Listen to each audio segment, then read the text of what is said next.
You're watching Gold Rush on a Rush, and we're recapping the Season 6 episode, Treasure Island. So what happened? Like some people noticed last week, Parker starts out with a short haircut and says goodbye to his grandfather. Moments later he has long hair and complains about running out of pay. And then he has short hair again when he demands Rick clear a new cut in 1 week. They call the new cut Treasure Island as it is a narrow strip of land between two creeks. Rick puts the entire crew in charge of clearing the new ground. Meanwhile, he both loads and drives the rock truck from the old cut to the wash plant. But he can't keep up. He needs to convince the two mechanics to drive. They say they are too busy, even though they are just standing around and talking, but they drive anyway. What's never explained is where Parker is, as he's the only one not working. 5 days later, Rick delivers the last load from the berm cut. A cleanout finds 97.8 ounces, and everyone walks away sadly. But then they get to pay dirt at Treasure Island, and a test pan finds some gold. And then they're happy again. Another week, another problem at the dredge. This time the tailings coming off the fine tailing sluice have beached the dredge. Gene is forced to use an excavator to dig it out. And how much swearing is there? A lot. A lot of swearing.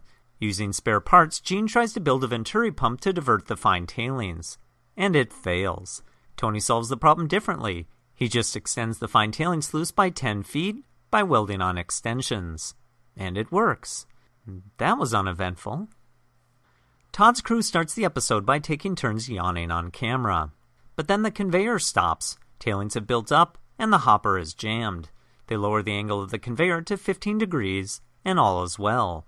Todd makes an analogy about hunting elephants and how it relates to gold mining, but I'll be honest, the more I thought about it, the less sense it made. He says he's going to get to 2,700 ounces, or die trying. Well, we know the season is now over, and he is still alive, so hey, Todd, how about a spoiler alert? Anyway, Todd believes they are losing gold. Freddy pans their tailings, and yes, they are losing gold. Sand is backing up in the riffles, and gold is washing away. Freddy adds a board in the corner of the sluice, which speeds up the velocity of the water, and it works. Todd then makes another analogy about a wash plant being like a fine woman, but he winks as he says it, and it gets too creepy for me to even think about. They briefly show Juan bush fixing a dozer, and it's the best part of the show. At the end of the week, a campfire cleanout finds 204.15 ounces. Jack gives all credit to Juan and Freddy, which is the most honest thing I've ever seen on this show. This is Gold Rush in a Rush. Tune in next week, where you might find Tony Beach just as prickly as his cactus.